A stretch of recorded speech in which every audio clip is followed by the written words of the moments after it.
नबी करीम सल्लल्लाहु अलैहि वसल्लम बैठे बैठे ना चुप कर गए और देर के बाद हुजूर ने फरमाया, सैयदा आयशा सिद्दीका सैयदा हफ्सा थी, हुजूर ने फरमाया आयशा किसी सहाबी को बुलाओ मुझसे बातें करे। ये पहलू निराला है, किसी को बुलाओ जरा मुझसे बातें करे। तो जनाब आयशा कहती है मैंने आओ देखा ना ताओ देखा, बेटियां तो बात ही बाप की करती हैं और नंबर दूसरा लग जाए तो फिर भाइयों की। हुजूर ने फरमाया किसी को बुलाओ जरा मुझसे बातें करे। तो हज़रत आयशा सिद्दीका अर्ज करने लगी हुजूर बुलाऊं अपने अब्बा जान को, जनाब सिद्दीक अकबर को बुलाऊं।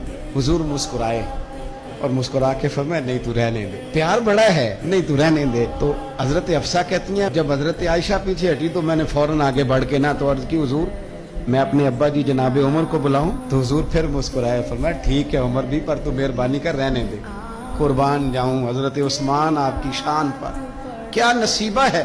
कहती है फिर हमने अर्ज की हुजूर आप ही बता दें किसको बुलाएं।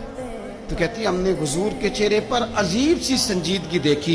हुजूर फरमाने लगे कोई मेरे उस्मान को बुलाओ, कोई मेरे उस्मान को बुलाओ, मैं उससे बातें करना चाहता हूँ।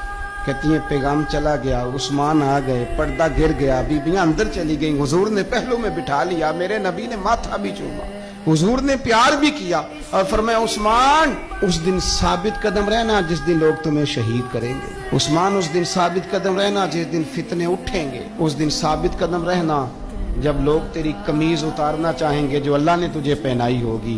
फरमाया उस दिन साबित कदम रहना। हजरत सैयदना उस्मान गनी ने आंख उठाई, हल्के से आंसू चमके, अर्ज की हुजूर आप दुआ कर देना अल्लाह उस्मान की मदद फरमा दे।